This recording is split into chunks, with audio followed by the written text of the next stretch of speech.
Welcome to Shade in the City. I'm your girl, Treese. It snows. And I'm talking like this, and y'all see me leaning towards my mic because I barely have a voice. So we're going to have our good girl nails. And as Danielle said, she has time to make up. So, making sure that she don't get her right up. She's going to carry us through this Real Housewives of Potomac review. Let me grab my microphone. This is season 9, episode 5, Blast from Everyone's Past. Okay. And it really was given that. So if y'all haven't already, y'all go ahead and hit that like button for us.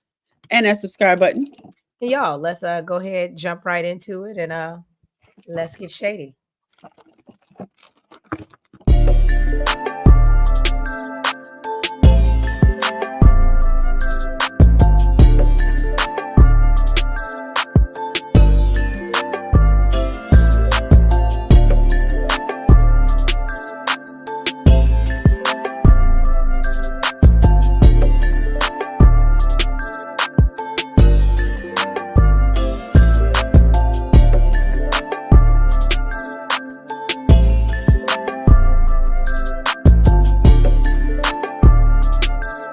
Pick up where we left off with Karen basically, telling the girls about this whole situation, about why she said, oh, the girls think I'm with Ray. I mean, I think she had a pretty valid story. She was like, was I drunk? She was quick on her toes, okay? She said that she pulled over to call her driver, and she was talking to her driver, and that's the conversation that they heard. She wasn't in a car with some dude. Well, wouldn't that driver be Mr. Blue Eyes? Yes, but she's saying that she called him. It wasn't like a key, like I'm in a car with you, but they think I'm with Ray. Oh, okay, got it. Yeah. So I mean, I think everybody bought. I think they bought it. But Mia wants to take a chance to point out, but we were because even I think Karen actually said it. We were drinking dark liquor that night. And so that's why she called the driver. And Mia was like, so you admit that you got behind the wheel of a car after you were nice and toasty. She did for that situation because that's not her current open case. Right. But basically everybody is in shock that Mia even brought this up. Karen is like, this chick been holding on to this for 3 whole years. Now you want to try to throw daggers? She's like, we doing a matrix on you, ho. Okay, because what's she? Yo, Karen's a mess. Karen's a mess. Regardless, she said she likes the type of friend that Mia is, but certainly that doesn't take away from, Jacqueline's lying ass. I said, okay, well, we got time today. Wendy, once again, trying to change the subject and ask if the pool was heated because, she's ready to celebrate her birthday still. She said, it's my birthday. It's my birthday. And everybody wants to fight and argue. Okay, this is not what she's trying to do. And of course, they got right back to the drama. And Stacey asked why, she asked Mia, why you sat on this for 3 years?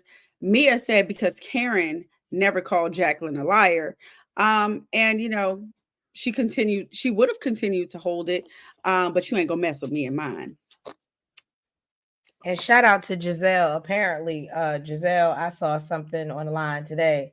She came out and said that Mia doesn't know what the truth is. She doesn't know how to tell the truth. Basically calling Mia a liar because I know Mia said something like, I don't like when people insinuate anybody around me is a liar. Why? Because you can be the only one?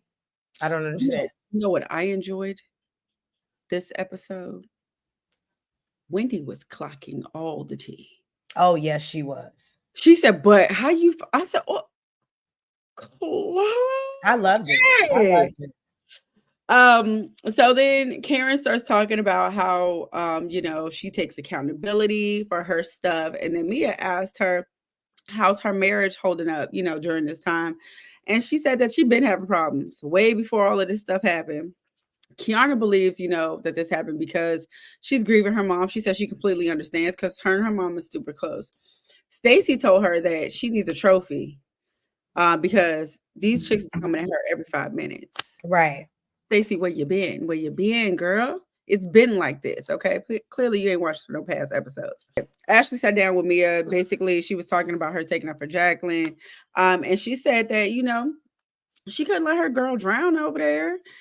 She doesn't like anybody calling someone close to her a liar, and she says, she's a good sport now, but basically when Joy leaves, she'll probably be pissed off when she wake up in the morning, calling her bloggers, trying to find out all the tea on Mia. And I hate to say it, but when they went to that shot of her on her phone on the couch, I was like, "Is that what she doing?" She possibly, you saw what she did with Jacqueline, so possibly. Right. And then we see Stacy. She calls TJ after dinner, and she tells him that everyone is asking about him. And TJ is like, "Well, that's what I told you to do. I told you to, lean in and share your story with the ladies, and I'm a part of that story." Now, I will say we did hear TJ tell her that he loved her, and he did miss her. So I said, "Okay, I okay, tell you, I love you too. stop it." So maybe that's that. What does they say? That's that godly love.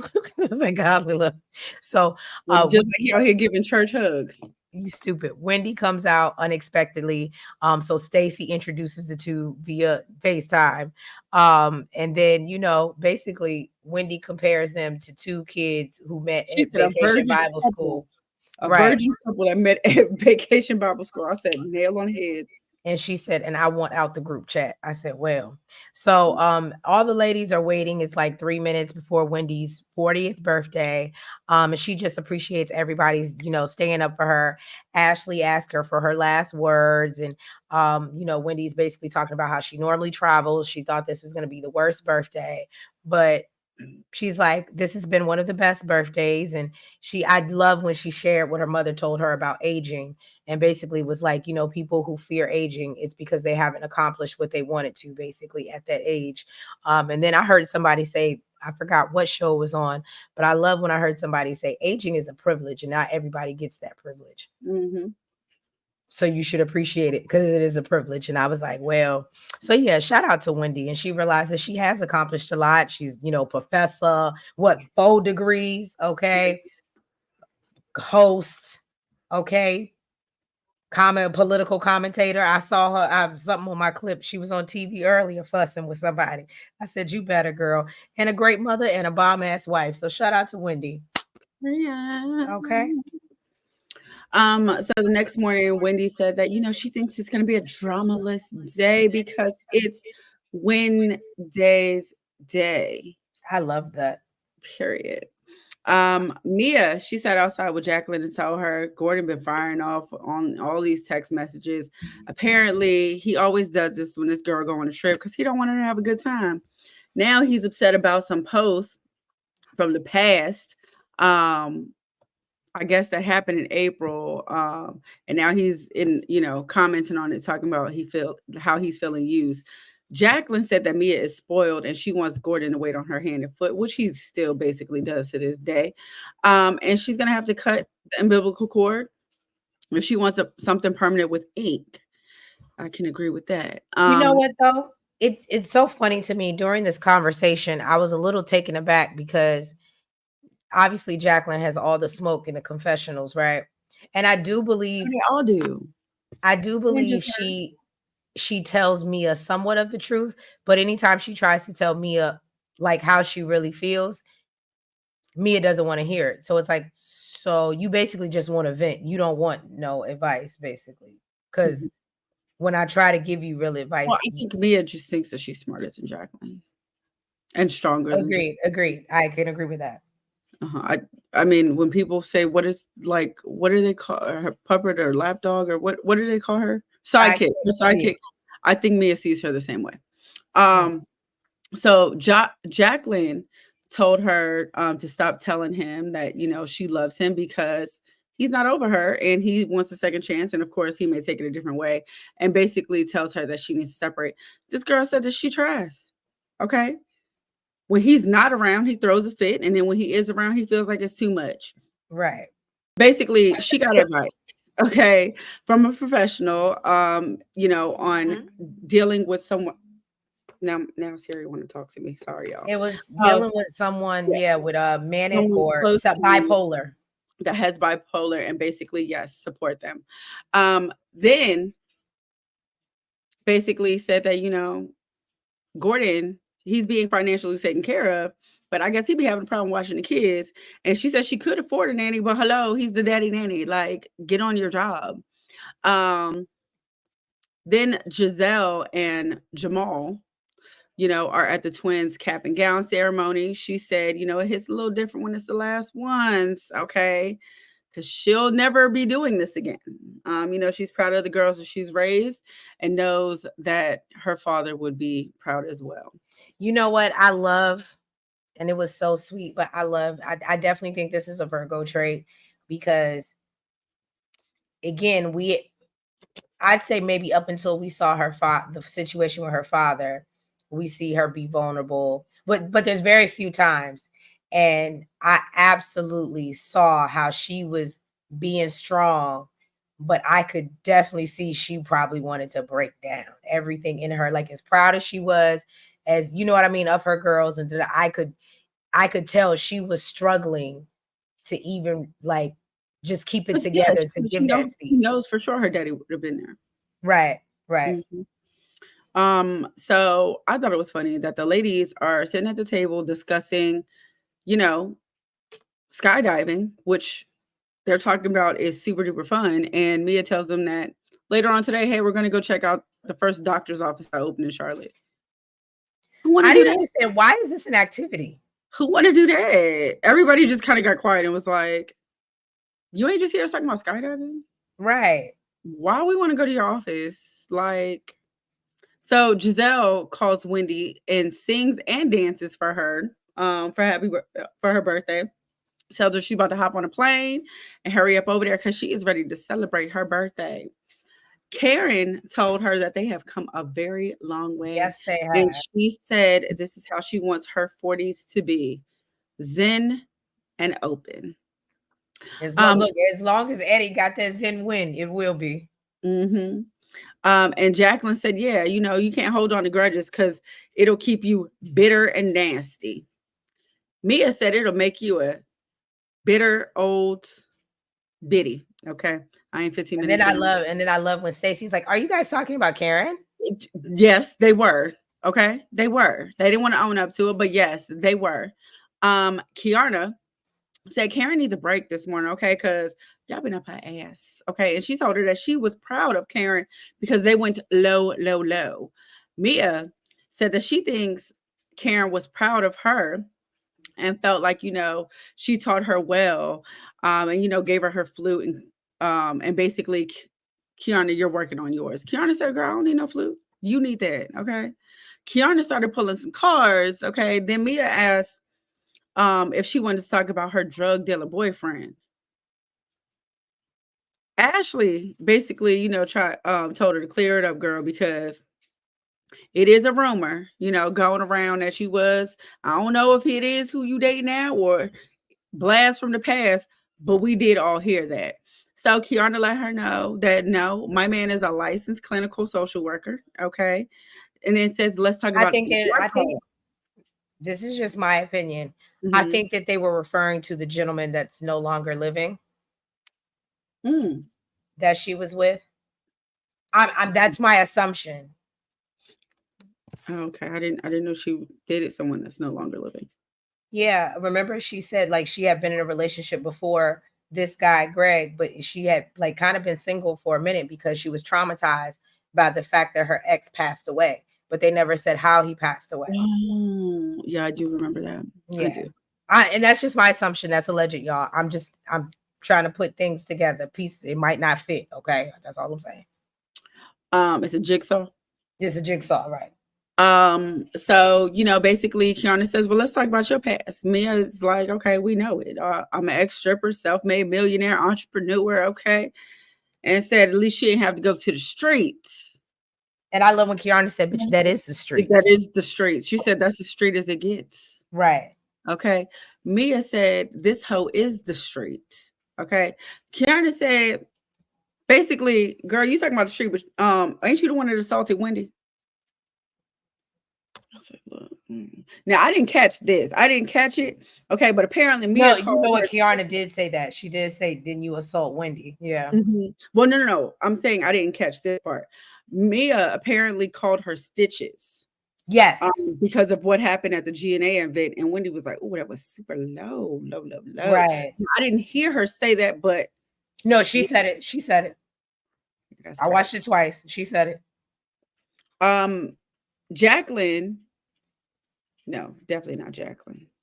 No, so then Ashley comes in and she asks her, she goes, "Do you use your skincare line to did because I can barely see your No, scar?" she said, "Do you have a scar?" Yeah, Yana was like, "Girl, you out of all people cannot talk about my scar." And then right. she's like, oh, okay, well, I just wanted to know because you were talking about your skincare line, and I wanted to know if you use that. So Kiana got up, she's super upset, she's pissed the hell off. She's in the back room telling Wendy, who the hell is she to be talking about my scar when her ex-friends basically did this.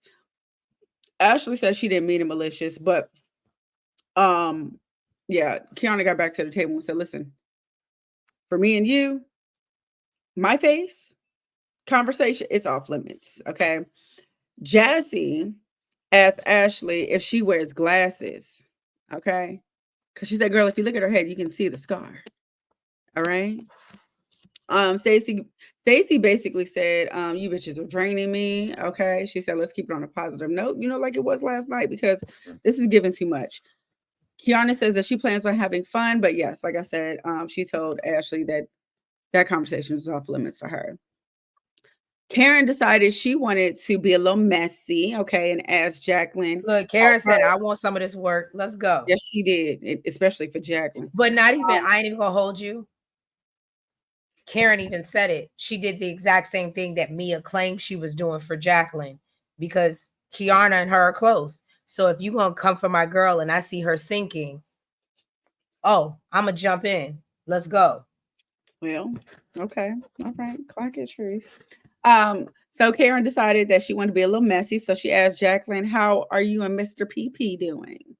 Jacqueline said that they're moving in a positive direction in terms of co-parenting and their relationship collectively. Karen said, "So is this after the 25 convictions? Did you stand by him?" Jacqueline said it was an internal investigation within the police department. It wasn't public criminal offenses like Karen's. Jacqueline said, yes, she did stand by her man. Okay, my man, my man. And Wendy said, you was over there trying to point out my friend how she dated a drug dealer, but your boo had 25 convictions. Like, really, what's going on? Right. Jacqueline tried to say it was a long time ago, and everybody at the table was like, "Oh, now it Now, was right. in the past. It was in Now the it was past. in the past." Let me tell you something. When I tell you Wendy was clocking it, okay? Jacqueline tried to bring up how Karen was wrong for bringing him up at the table when he's not even there. Wendy was like, "But Kiana's whole ex was brought up. Where he at? Right. Where's he?" Okay. I said, "Oh, okay." Then Ashley tries to jump in. Well, his name wasn't called. Nobody said his name. Look, Wendy said, girl, shut up. Okay. It's the birthday girl's birthday. Show some respect. Just stop it. Okay. Jacqueline said that, she's done with Karen because that was low. And Patrick always told her to watch out for Karen. Karen said, girl, Patrick don't talk to you. Ooh. I said, Karen. I just, you know what? Hold on, but Listen. can I? So I wanted to ask you because I asked Really B this question when we watched it. Mhm. Remember when we caught, well, what was the last episode? And I said, Karen's being nice to her because I believe whatever Jacqueline called her for advice about, it was something she didn't want. Now, granted, Jacqueline said this whole charges and whatever was years ago, but I wonder if she just called her on advice For on her her dude. situation with Mr. PP. And And possibly that's because what, and Karen Karen didn't put didn't her hear out there originally. I think she held on to that nugget. She you was trying you to be nice. you see Jacqueline got quiet after she said that. Right, She didn't have a rebuttal then. right. I said, "Oh," she said, "like that man talked to you." I said, "Oh, I love when Karen like not when she's like purposely messy, like when she like tries to think of comebacks, Right. but like that her That little quick quick with it. responses. I Yeah. said, "Oh, okay, Karen." So then Mia, Jacqueline, and Ashley are in a room looking up Karen's charges. Ashley, this is the time you need to walk out the room, girl. You're not supposed to be a part of this conversation. Right. And basically Mia says that she feels like she needs to take some accountability, and shouldn't be bringing up everybody else's stuff when her stuff stinks. While Karen is telling the ladies how to take up for themselves, Stacy went in to talk with Mia, Jacqueline, and Ashley, um, about why they got it so bad for Karen. Mia said that she wants her to own up to her stuff and starts reading off her charges. Stacy is gagged. Okay. Mia tells her that she's doing this because she's concerned for her and feels that she needs rehab. Now, at this point, Stacy and Ashley exit stage left because they know that this conversation is taking a turn for the worst. Right. Stacy went and talked to Karen and told her that, she's disturbed by the conversation that she had with Mia and Jacqueline. She said that she was trying to defend her. And then Mia brought up these screenshots of her case, like case after case after case. And that she feels, and basically she needs to be concerned about who she's defending. Karen told her that those are allegations and says, she's not angry because all that stuff that she's looking at is public information, but she'll have her day in court. Stacy told her that Jacqueline and Mia suggested rehab, and asked if she should be worried about her. Let me tell you something, Stacy. I can appreciate your genuine concern, Mm-hmm. but boo boo, you clearly didn't watch prior episodes. This should have been a phone call, honey. Or just a private conversation. Invite her. This is something that's supposed to be off camera. Guess what? Don't become public enemy number one, Bookie. Well, number two, because Jacqueline number one right now. Right. Yeah, that's it. That's the end of the episode. Yeah, y'all. It was craziness. I liked it. But anyway, Yes. y'all, and I can't wait to see what happens once Giselle is back up in the mix. Jizzy. So Mhm. yeah, y'all, if you haven't already, y'all go ahead and hit that like button for us. Make sure you comment Make sure that you guys are subscribed and you hit the notification bell. and make sure you're following us on all the platforms, the TikTok, the Twitter, the Facebook, and the IG. Yeah, y'all, we'll catch you next week for another recap of the Real Housewives of Potomac. Have a good night and a great week. Make sure you Mhm. go vote. Bye. Yes. Vote.